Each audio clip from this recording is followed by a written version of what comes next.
Hello mga kalobs! Kumusta po kayo?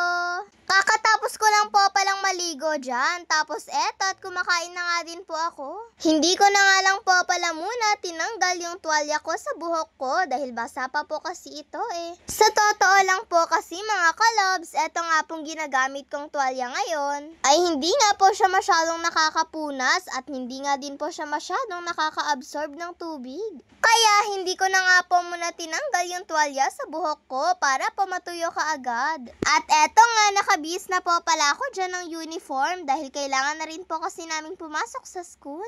Namin daw, pero mag-isa lang naman po akong papasok. Nauna na naman po kasing pumasok si Kuya Moymoy eh. Bago nga po ako lumabas ay tinignan ko nga po muna yung sarili ko sa salamin kung maayos na po ba akong tignan. Tapos eto at lumabas na nga din po ako ng bahay. Nakita ko po pala si Nanang sa terrace nila kaya nagpunta nga po muna ako dun at nag-good morning. At syempre mga kalobs, nagmano na nga din po ako. Sa umaga po pala ay dito nga po palaging nakaupo si Nanang. Pero minsan naman po kapag po pumapasok na ako ay wala po siya. Ayan nga at pagkatapos ko pong magmano kay Nanang ay papasok na nga din po ako. Kahit mag-isa nga lang po akong papasok ay okay lang po dahil malapit lang naman po yung school namin.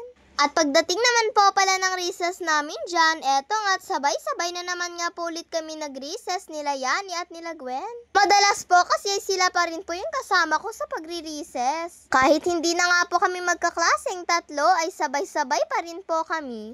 Yung mga iba naman po pala naming kasama ay kasama na nga din po nila yung mga iba po nilang kasama sa recess time. Kaya madalas ay hindi nga po kami sama-sama sa pagre-recess. Pero okay lang po mga kalabs, ang importante naman po ay magkakaibigan pa rin po kami. May rice po pala dyan yung mini-merienda namin. At kung mapapansin nyo nga po dyan na share nga po kami sa isang styro ay dahil naubusan po kasi kami. Si Yani lang po kasi nakabili sa amin. Pero nag-usap-usap naman na po kami na babayaran na lang po namin siya. Siyempre, medyo mahal din po kasi ito pong mini-merienda namin. At baka maubusan nga din po siya ng pang-recess niya. Dito po pala kami sa Kubo nag-recess. Medyo maganda din po pala yung napagpwestuhan namin dito mga kalobs at medyo presko pa nga po dito. Kami nga lang po tatlo dyan yung nandito po sa Kubo. Pero kahit tatlo nga lang po kami dyan ay syempre maingay pa rin po yung paligid namin. Meron din po kasi mga ibang estudyante na nagre-recess. At yung iba nga po, sigaw pa nga po sila ng sigaw. Pag-uwi po pala namin ng tanghali ay kasabayan ko din po pala dyan sila John Vic. Sabi nga po sa akin dyan ni Mama, bakit hindi ko nga daw po ginamit yung payong ko? Napakainit nga daw po. At pagkatapos ko naman po palang magbihis, ayan nga at nakapaghanda na nga din po dyan si Mama ng pananghalian namin. Ayan nga at sinusubuan ko nga lang po dyan si Tony dahil napakalikot niya nga po.